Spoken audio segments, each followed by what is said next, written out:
mundo nos dicta o nos quiere dictar, nos quiere manipular en cuanto a la manera como debemos vivir. Y escuchamos, hermanos, por allá en el mundo que se dicta una ley donde se dice que el aborto antes de ciertas semanas no es pecado, no es malo, está permitido.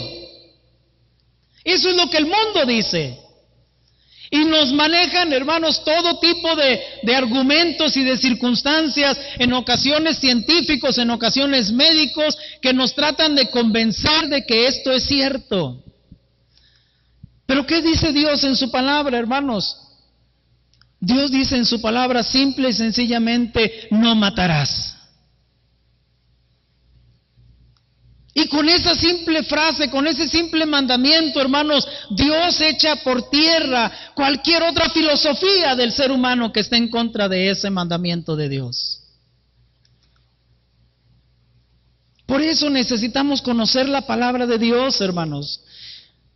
Y me doy cuenta, hermanos, que desgraciadamente la iglesia del siglo XXI está muy débil en ese aspecto. No conocemos la palabra de Dios. Y el peligro que corremos cuando no conocemos la palabra de Dios, hermanos, es ser fácil presa del engaño. Usted recuerda que en el Evangelio de Mateo dice que en los postreros días, en los postreros tiempos, se levantarán falsos cristos y falsos profetas, y tratarán ¿de qué? De engañar, incluso ¿a quiénes? A los escogidos. El enemigo, hermanos, utiliza a las personas para traer engaño y confusión a la vida de los hijos de Dios, a usted y a mí. Y si nosotros no conocemos la palabra, si nosotros no conocemos la verdad, hermanos, entonces vamos a ser fácil presa de ese engaño. El enemigo fue fue la manera como tentó a Eva. Conocerás el bien y el mal. Sí, está bien, Dios quiere que conozcamos el bien y el mal, lo bueno y lo malo, pero que no lo conozcamos a través de otras personas, sino que los conozcamos a través de la palabra de Dios. Porque el día de hoy se maneja, hermanos, la verdad relativa, el relativismo. Lo que es bueno para mí puede no ser bueno para ti. Y está correcto, cada quien tiene su propia verdad. Eso es lo que el día de hoy se está manejando. Que cada quien crea lo que quiera, conforme a sus conveniencias, al final de cuentas. Pero no, hermanos, no estamos llamados a creer lo que querramos. Estamos llamados como hijos de Dios a creer lo que Dios dice en su palabra. Porque el único que tiene la verdad absoluta es Dios. Es el único que tiene la verdad absoluta. Y esa verdad absoluta nos la ha dejado escrita aquí, en su palabra. Así es que no nos desviemos de ella, hermanos, porque perderemos el camino. Jesús dijo: y conoceréis la verdad, y la verdad os hará libres. A veces tenemos la ilusión, hermanos, que libertad es hacer lo que nosotros querramos. Pero libertad no es hacer lo que queremos.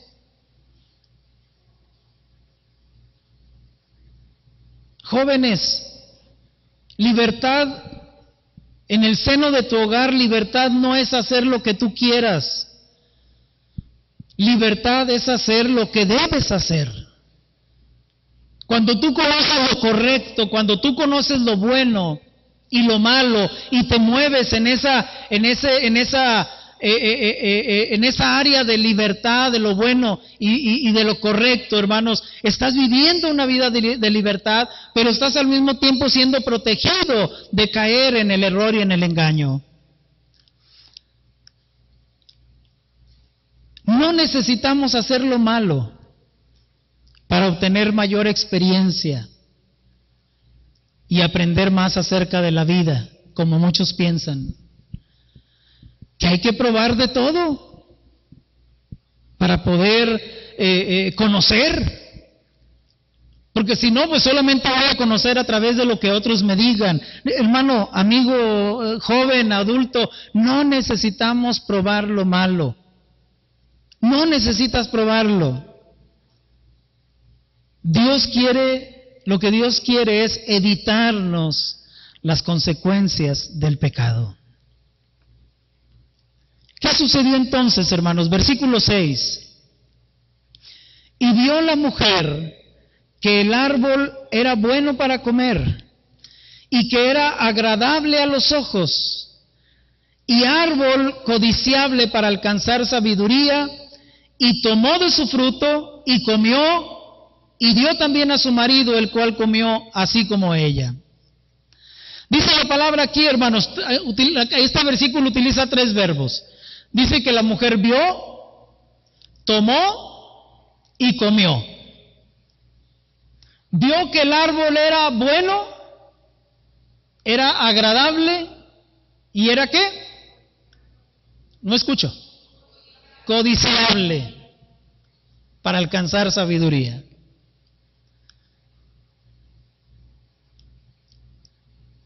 ¿Se fija cómo el enemigo nos presenta la tentación y el pecado? Fíjese cómo vio Eva el árbol que Dios les había prohibido. El árbol que Dios había dicho, de este árbol no comeréis, porque el día que comieres ciertamente morirás. Pero fíjese cómo Satanás voltea las cosas y lleva a Eva a un punto de ver el árbol y ver lo que era bueno, agradable y hasta codiciable. ¿Se da cuenta cómo a veces Satanás nos presenta el pecado de la misma manera? ¿Alguien ha caído en algún pecado desagradable? ¿Alguien conoce alguna tentación desagradable? Si fuera desagradable no sería tentación, porque lo agradable es lo que nos llama la tentación. Si a usted le ponen enfrente una ensalada de lechuga y un pastel de chocolate, ¿cuál le llama más la atención? Sea sincero. Estamos en la iglesia. No diga mentiras. ¿Verdad que no la lechuga, la espinaca, al lado de un pastel de chocolate, pues ¿qué nos llama más la atención, hermanos?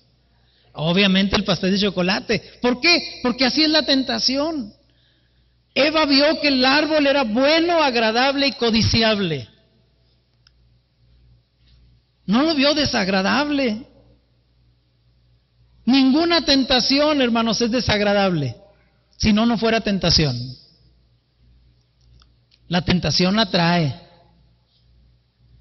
La tentación trata de conquistarnos, trata de atraparnos. Y Satanás, hermanos, nos presenta el pecado como algo bueno, como algo agradable, como algo placentero, como algo deseable, y déjeme decirle que a veces nos la presenta hasta como algo merecido. Porque a veces así llegamos a pensar, bueno, sabemos que no es algo bueno, pero me lo merezco. He trabajado tanto que me lo merezco. He hecho tanto de tal o cual cosa que esto me lo merezco. Así es el enemigo de astuto, hermanos, que hasta nos hace pensar que aquella tentación, aquello malo, no lo merecemos. Fíjense cómo es tan astuto el enemigo. En una ocasión una persona cristiana se encontró un teléfono celular. ¿Qué haría usted si se encontrara un teléfono celular? ¿Sabe lo que hizo esa persona cuando se encontró un teléfono celular? Lo primero que hizo, lo apagó. ¿Por qué lo apagó?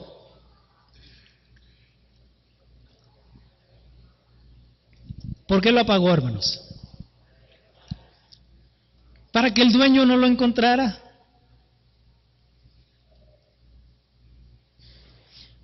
En una ocasión, cuando estábamos en otra iglesia, un hermano recién convertido, y por esto, lo subrayo, recién convertido, llegó un día bien contento a mi oficina diciéndome: pastora, que no sabe la bendición que acabo de recibir. Fue a la ferretería a comprar, no me acuerdo qué fue a comprar, pedí 2 kilos y me dieron 3 kilos y me cobraron nada más 2. Dios me bendijo, hermano. A veces así llegamos a pensar, hermanos, cuando nos dan feria de más, ¿qué decimos? Ay, gracias, Señor, tú conoces mis necesidades. No, hermanos, esa es una tentación.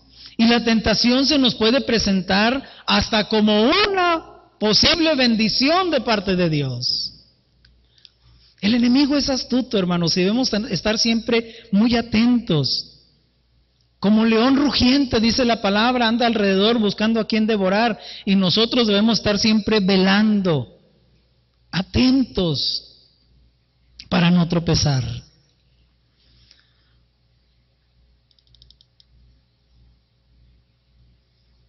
Versículo 6, la segunda parte dice que después de que Eva tomó de aquel fruto y lo comió, ¿qué hizo, hermanos? Dice al final del 6. A ver, léalo. Y dio también a su marido, el cual comió así como ella. Hermanos, ¿no es verdad que la Biblia nos anima a ser generosos? ¿No es verdad que la Biblia nos anima a compartir con los demás lo que tenemos? Es cierto, sí, la Biblia nos anima a eso. Pero a veces, hermanos, el compartir lo que tenemos no es muy conveniente, como en este caso. Eva no solamente tomó ella del fruto, sino que generosamente le compartió a su marido. Hermanos, del mismo modo que sucede con algunas enfermedades, sobre todo enfermedades contagiosas, el pecado, hermanos, es contagioso. Y su efecto se extiende rápidamente. Sobre todo en este mundo, en este ambiente tan favorable para que se desarrolle el pecado como el mundo corrupto en el cual vivimos. Es más fácil, hermanos, en este mundo en el que vivimos, es mucho más fácil que se extienda lo malo que lo bueno. Porque es la naturaleza en la cual estamos viviendo en este momento, un mundo caído, un mundo corrupto, un mundo deshonesto, un mundo que no es íntegro. Y eso se manifiesta, hermanos, no solamente en el aspecto de las relaciones humanas, sino en todos los aspectos. Si usted tiene una canasta de tomates y pone un tomate podrido, ¿qué va a suceder? A ver, amas de casa. El tomate podrido va a podrir los demás. Pero ¿qué tal si hacemos lo contrario? Y en una canasta de tomates podridos ponemos un tomate bueno. ¿El tomate bueno hará buenos a los demás? No, porque esa es la naturaleza, hermanos, en la que estamos, en el mundo en el que estamos caídos, un mundo que tiende a lo malo, que tiende a la corrupción. Y es más fácil que lo malo y lo corrupto se extienda a que se extienda lo bueno. Ahora, eso no debe tampoco eximirnos de extender lo bueno, de extender la palabra de Dios, de compartir la palabra de Dios, porque acuérdense que la palabra de Dios es poder para salvación. Y aún en medio de lo corrupto, fruto, hermanos, lo bueno de la palabra de Dios se extiende. Aún en medio de las tinieblas que nos rodean, la luz del Evangelio sigue brillando. Las tinieblas, dice ahí en el Evangelio de Juan capítulo 1, las tinieblas no prevalecerán contra la luz. Así es que, hermanos, de ahí lo conveniente de que nos mantengamos en la luz. Porque finalmente las tinieblas serán derrotadas y la luz resultará victoriosa. No importa lo que veamos a nuestro alrededor, no importa que veamos cómo este mundo se está desmoronando en la inmoralidad, en el pecado, en la maldad, las tinieblas, hermanos, jamás resultarán victoriosas, sino la luz.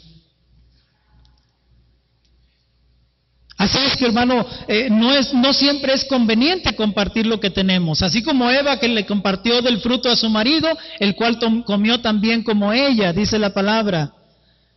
Porque además, no me dejará mentir que cuando hacemos algo malo, a menudo nuestro primer alivio, para aliviar nuestra culpa, lo primero que buscamos es involucrar a alguien más. ¿Verdad que sí? Cuando hacemos algo malo, inmediatamente buscamos involucrar a alguien más en lo malo que hemos hecho para sentirnos aliviados. Ya no somos los únicos. Ya él también pecó.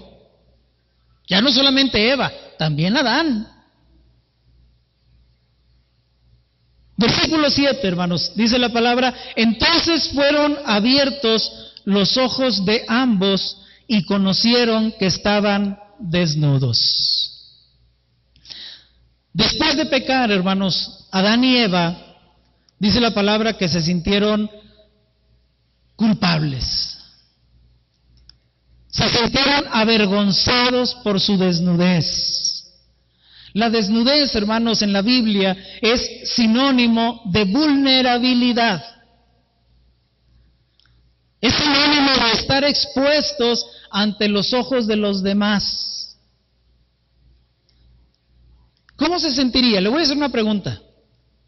¿Cómo se sentiría usted si en este momento sus pensamientos estuvieran desnudos ante los demás?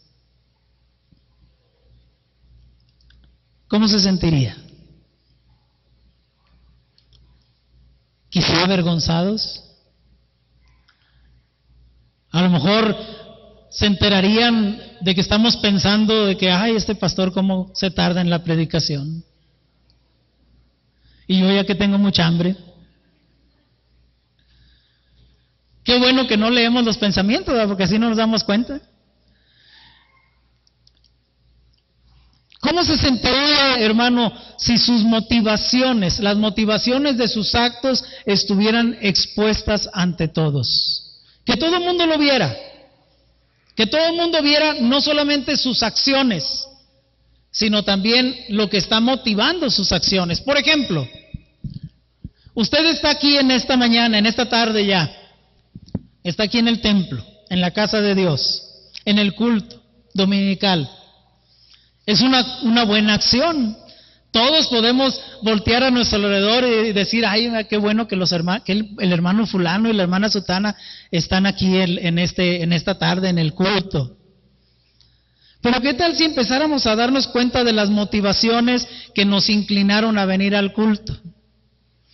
Y por ahí veríamos alguno que está pensando de que está aquí a fuerza, de que lo trajeron a fuerza, de que le dijeron, es que si no vas al culto, no sales hoy en la tarde. Si no vas al culto con nosotros, no te presto el carro. O no te doy dinero para que vayas al cine.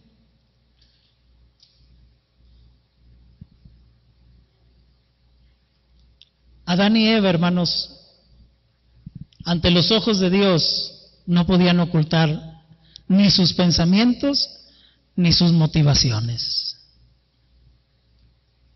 Por eso dice la palabra que cuando pecaron, inmediatamente se sintieron desnudos. Se vieron que estaban desnudos y se avergonzaron.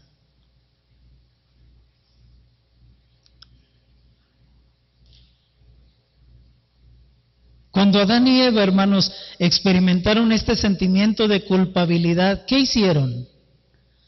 Dice la palabra que tomaron conciencia de lo que habían hecho, tomaron conciencia de que habían hecho algo malo, y una conciencia culpable, hermanos, es una señal de advertencia que Dios ha colocado dentro de cada persona y que se enciende una lucecita roja para advertirnos que lo que hemos hecho no es correcto. ¿Ha experimentado esa lucecita de advertencia alguna ocasión? A ver, levanta su mano el que lo ha experimentado. Todos lo hemos experimentado, hermano, se llama conciencia. Si usted no tiene una conciencia que el Espíritu Santo redarguye cuando usted está haciendo algo malo, entonces estamos en un grave peligro. Es como cuando usted enciende la hornilla de su estufa y acerca la mano. ¿Y qué siente cuando acerca la mano? Que le quema, y por eso la quita. Y el hecho de quitarla le impide que su mano se dañe más. Si no tuviéramos esa sensibilidad, hermanos, podríamos apoyarnos en la hornilla. No sentiríamos que nos estamos quemando hasta que nuestra mano estuviera totalmente consumida.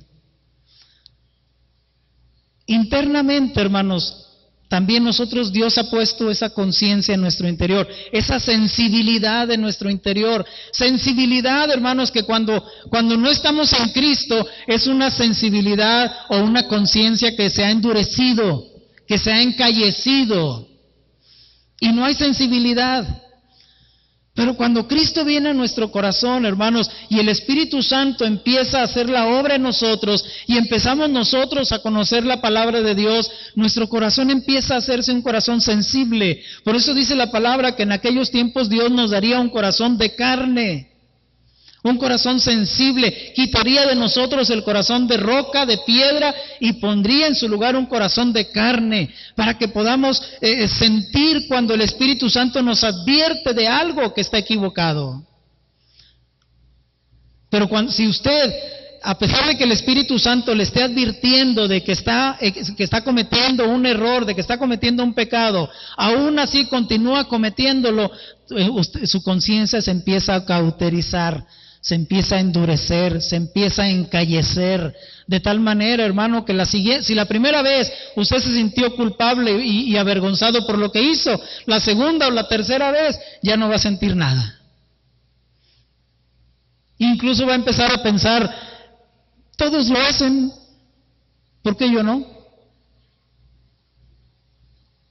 Y ahí estamos cayendo ya, hermanos.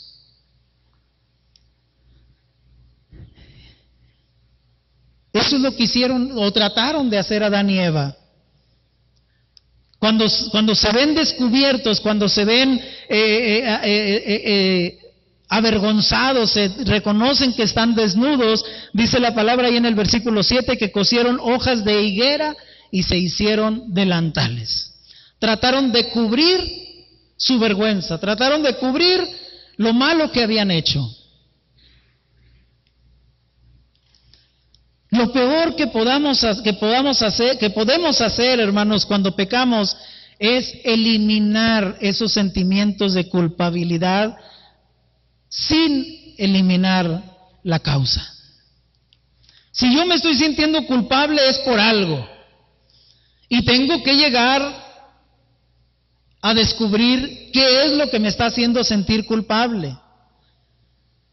Si en lugar de proponerme buscar lo que me hace sentir culpable, hermanos, empiezo a tratar de pensar en otra cosa para olvidar la culpabilidad,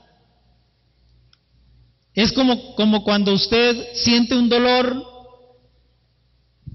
y se toma siente un dolor acá de este lado, del lado derecho de su vientre. Es un dolor muy intenso y usted se toma una medicina para mitigar el dolor, pero no descubre la causa del dolor. ¿Sí me explico? No es, por eso dicen los médicos no recomiendan que se tome un medicamento para el dolor si no descubre la causa. Porque la causa puede seguir ahí aunque el dolor ya no lo sienta porque usted tomó un medicamento. Y puede ser que su apéndice esté a punto de reventarse y por eso le está causando dolor. Y usted se tomó un medicamento y ya no le duele y usted dice, ya estoy bien. Pero no está bien, el problema sigue estando ahí adentro. Con el pecado sucede lo mismo, hermanos. Si nos sentimos culpables, no se trata de tomar una aspirina. Mejor busque, pregúntale al Señor, Señor, examíname, oh Dios, y ve qué hay en mí. Ve si hay en mí camino de perversidad. Muéstrame mi pecado, revélame por qué me siento culpable, qué fue lo que hice mal. Y entonces sí aplique la medicina correcta, radical. ¿Cuál es la medicina radical para el pecado, hermanos? ¿Cuál será? ¿Cuál? El arrepentimiento. El arrepentimiento.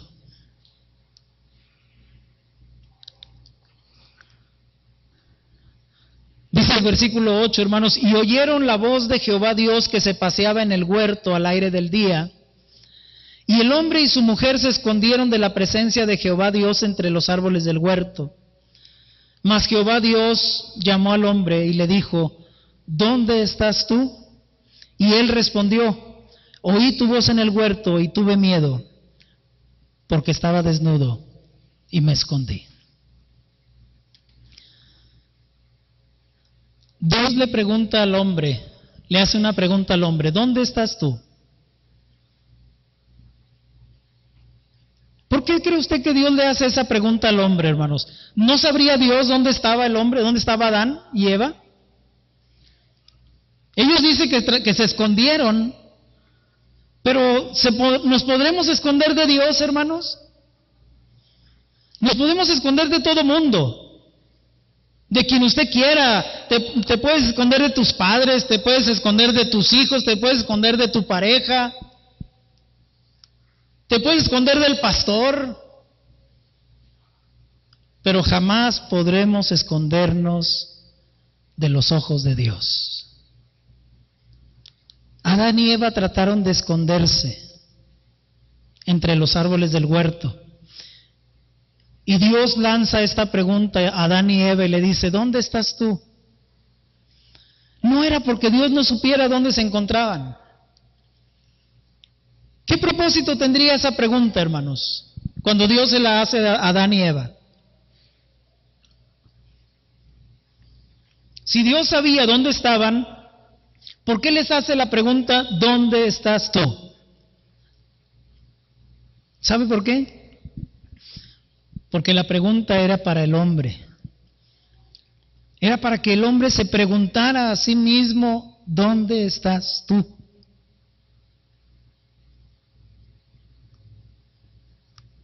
Porque si usted se fija en el versículo número 11, dice, Dios le dijo, ¿quién te enseñó que estabas desnudo? Y luego le vuelve a hacer la pregunta, ¿has comido del árbol que yo te mandé no comieses? ¿Usted cree que Dios no sabía que Adán y Eva habían comido de ese árbol? ¿Qué cree usted? ¿Sabía o no sabía Dios lo que Adán y Eva habían hecho? Claro que lo sabía. Nada hay oculto ante los ojos de Dios, hermanos. La pregunta no era porque Dios desconocía. La pregunta era para que Adán y Eva tuvieran conciencia de lo que habían hecho. Reconocieran que habían hecho mal, que habían desobedecido, que habían pecado y que habían caído de la inocencia en que Dios los había creado.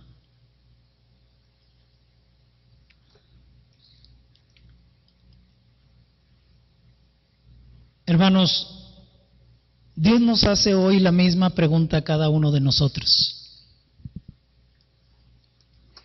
Dios te pregunta a ti, hermano, a ti, hermana, a ti, joven, allá arriba, ¿dónde estás tú? Yo creo que es bueno que nos hagamos esa pregunta regularmente, hermanos. A veces vamos viviendo la vida cristiana, porque déjeme le digo una cosa, yo creo que los cristianos no tenemos otra vida más que la vida cristiana. Los cristianos no tenemos una vida diferente a la vida cristiana. ¿Sí me explico? O sea, yo no tengo una vida cristiana y una vida secular, porque entonces estoy viviendo una doble vida. Yo tengo una vida cristiana aquí y tengo una vida cristiana allá afuera. Yo vivo una vida cristiana aquí en el templo y vivo una vida cristiana en mi casa, en mi hogar.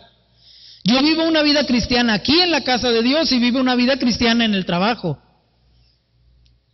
o en la escuela, o con los amigos.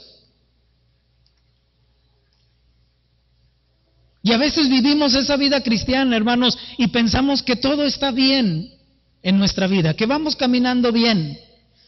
Venimos al culto los domingos, no muy puntual, pero venimos. Comulgamos cada primer domingo del mes. Pues trato de orar todos los días y trato de llevarme bien con los demás. Y pensamos que estamos viviendo una buena vida cristiana. Por eso Dios nos hace la pregunta, hermanos, en esta hora: ¿dónde estás tú?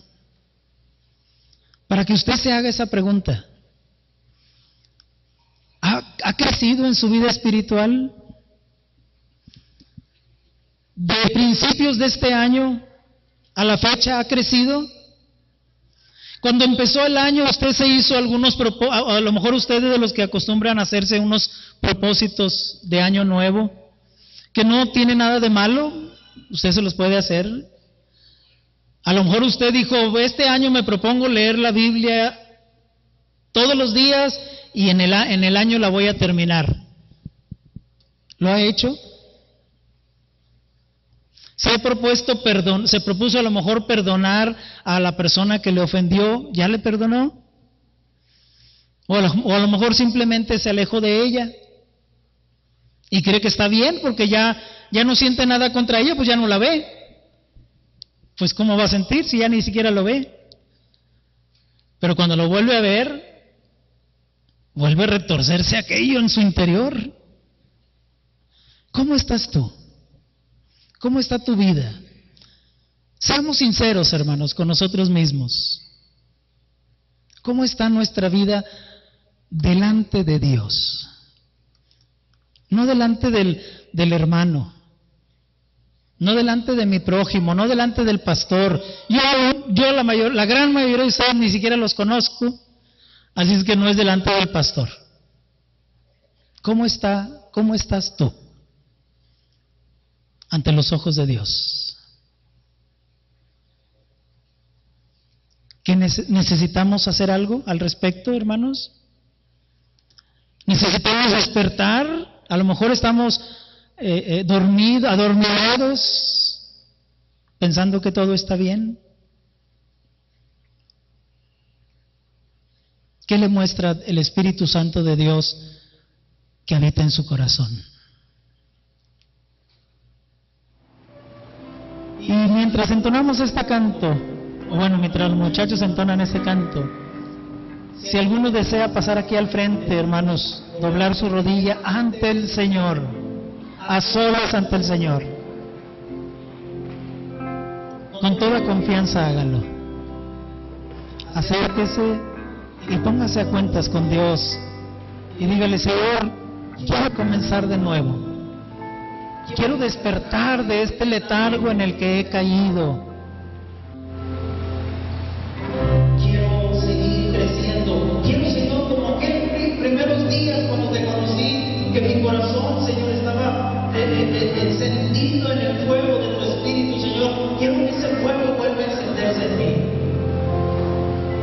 Quiero sentir la pasión que sentía por ti como en aquellos días.